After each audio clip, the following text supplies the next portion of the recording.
Welcome back to the program. This is the campaign edition of Choice 2017. On a day, President Uhuru Kenyatta is at the north. He's in Mandera County. He's expected to tour Wajir County right after that.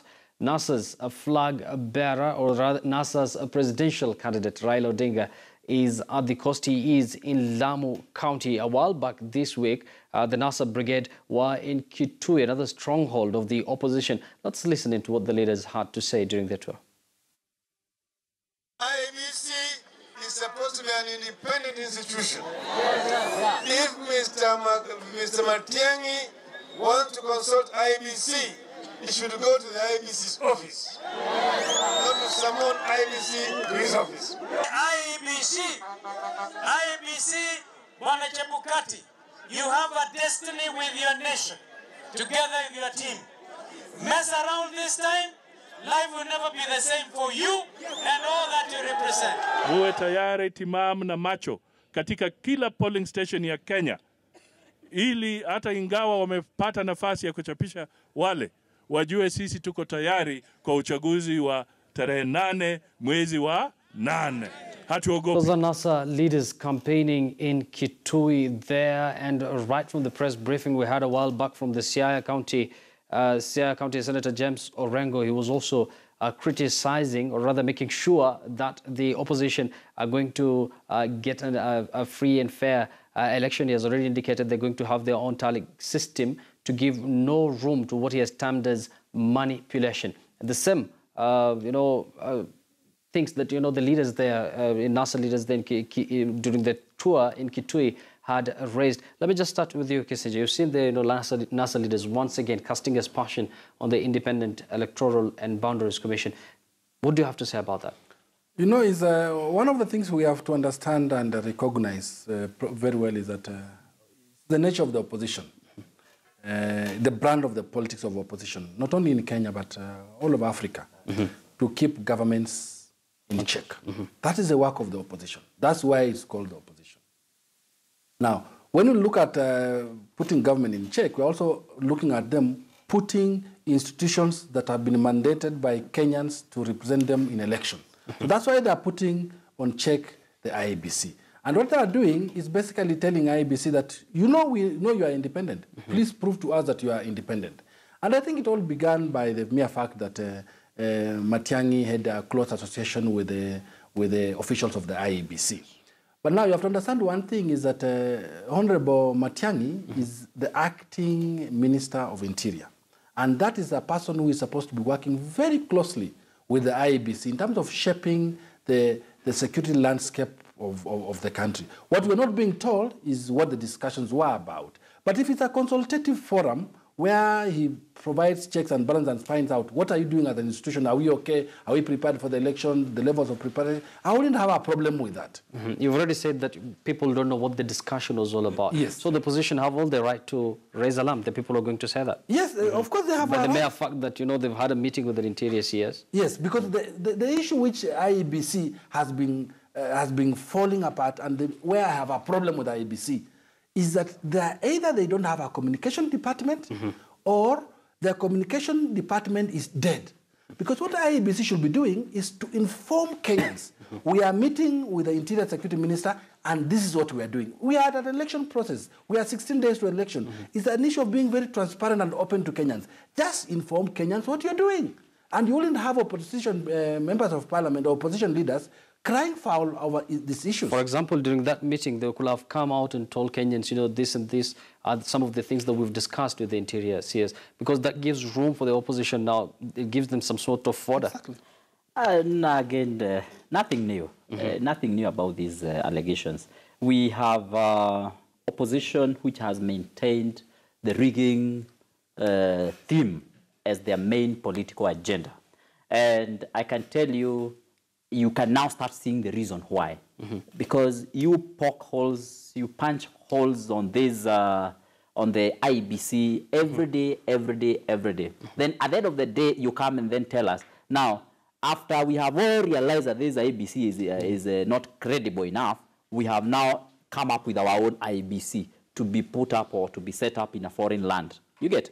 So you can see that is why we have had that issue maintained, that the poll is going to be rigged. Now, the issue of attacking Matiang'i, again, is not new. Matiang'i was attacked. He's the most attacked minister or cabinet secretary by the opposition in Kenya today. He was attacked during the digital migration process. He was attacked when he streamlined the education system. He was attacked. Attacks in form of criticism, right? In terms of criticism, not attacked by machetes and rungus. We have to be clear about it.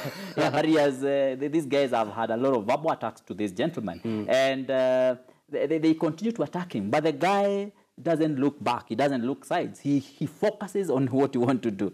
And you remember when he was appointed, on day one, when he was appointed, the opposition was at it again. When he put up a curfew in Lamu, you remember, on the first day. And in fact, I saw the newspapers and even your media house calling him the Mr. Fix-It for the president.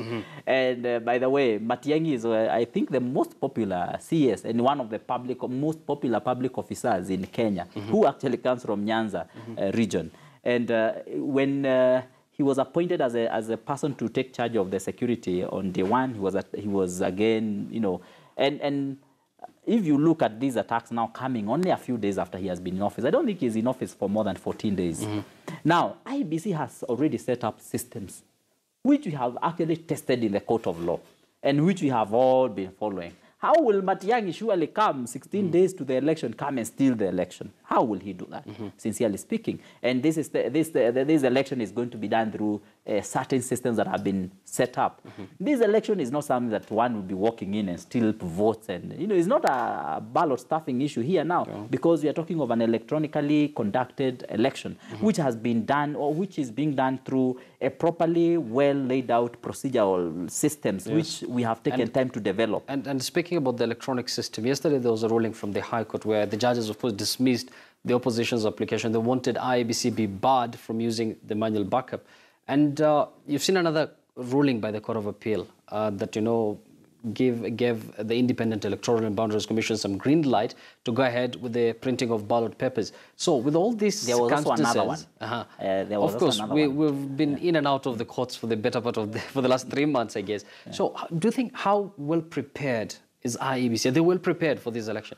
You know, one of the things that we are all missing it in terms of analyzing these issues is that seems the media is saying it was a NASA case, it was a NASA case, and NASA lost, and that's the... Or IEBC lost. Yeah, that's the wrong strategy. NASA is representing a clout of people. NASA is representing Kenyan people who are backing them for this election. So that is a fact that it's Kenyans who actually wanted to go to court and challenge the systems that have been putting in place. So it will not be fair to brand it as a NASA case and a Jubilee case or an IEBC case or who won, who lost. This is a verdict on the Kenyan people because NASA basically represents a certain clout of people. Now, when it comes to the issue of how prepared IEBC is, I have a problem with IEBC. And where I have a problem with IEBC is that IEBC is supposed to cross-check itself and ensure that, yes, we've had a lot of cases that have been coming against us. Where did we start going wrong and what was the problem? Case after case being faced by you. It means that whoever wants you to referee them is saying you are not prepared. Or there's something not right that IEBC is not doing. That you are not doing and which we want to do. Some of these cases, IEBC will have avoided them by merely having a consultative forum or meeting and meeting these stakeholders. I don't think that there's anybody's interest to just rush to court. But look at what's happening. IEBC, the cases are now gone. We've learned lessons from it. IEBC must be back on the drawing board and trying to rectify. But the campaign strategy that NASA has been doing, I had an opportunity to work in Uganda election in last year, Uganda election. And the opposition leader of Uganda, Kizza Besigye, from the word go, went on the campaigns with a strategy of rebellion. And he never changed until the end when he lost the election. When you look at NASA, and they're not going to change, that is the strategy of the opposition. They're going on the campaign platform with a cry of rigging, rigging, rigging, rigging. Now, what does that do? What that does to the IEBC, it keeps the IEBC's antenna extremely high.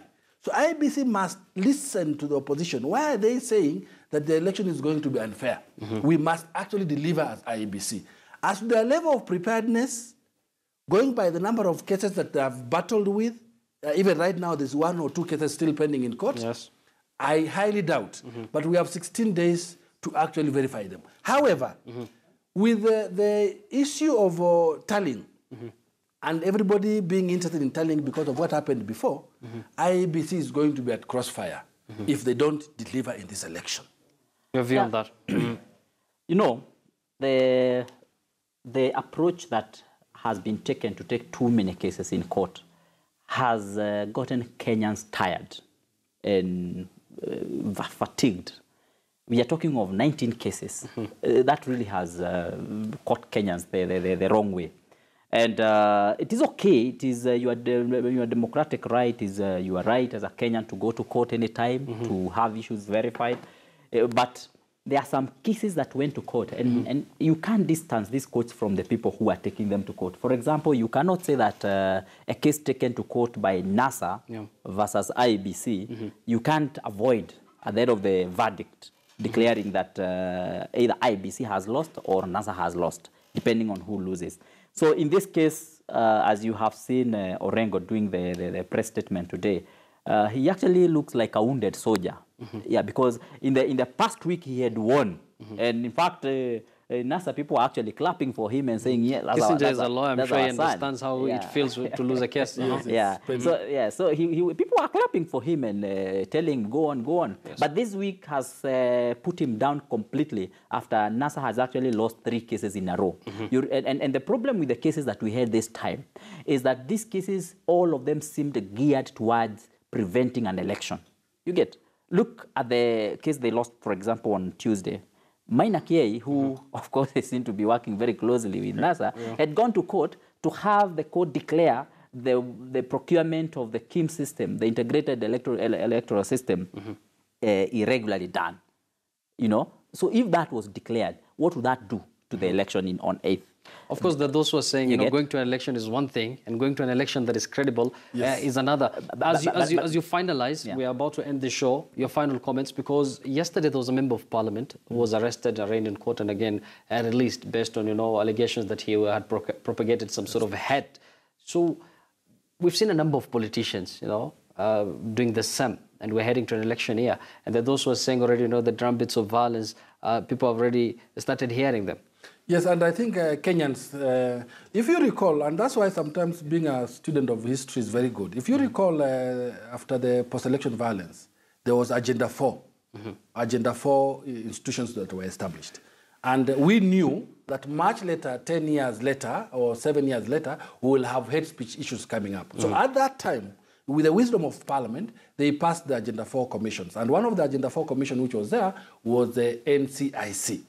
Now, NCIC was given, and by law, is given mandate to monitor issues of hate speech and make sanctions and all that. In doing so, they work very closely with the Director of Public Prosecution, CID, and IEBC. Yeah. Now, the arrest of I think it was Junet Mohammed. Yes, nice. The arrest of, based on video clips that he had propagated hate speech, and that becomes a crime, and so he's bundled in court, he's charged, he's released on bail, and the case will go on. What am I saying? What I'm saying is that it is the mandate and responsibility of the NCIC to step up its game in ensuring that there are no issues of hate speech, because hate speech spirals into conflict and into violence, and that's not what we want. John, clearly there's need for politicians to check whatever they're saying.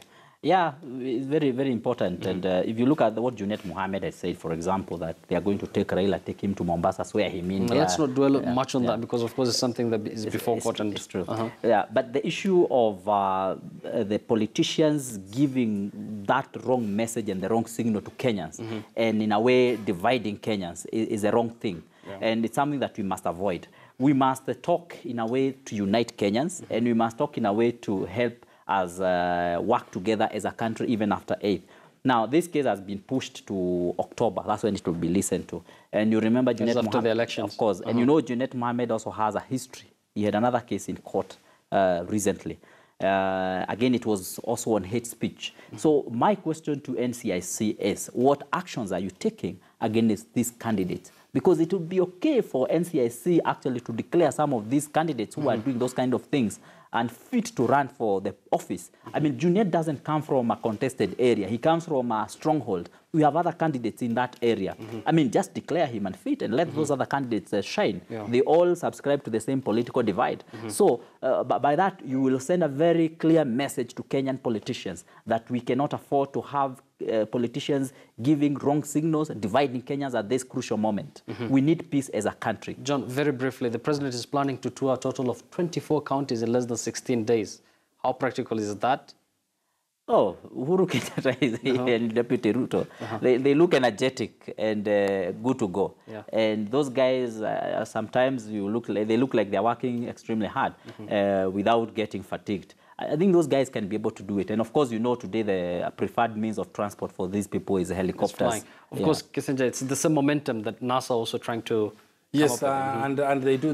Politicians have power and energy. And it's all about getting into power. And whatever it takes, they will fly around, they will chop around, it's doable. It's been 2 hours of non-stop but analysis. Many thanks as always, Kakai Kissinger, for your input. John Kagushia, as always, thank you very much for your input. And that brings us to the end of our show this afternoon.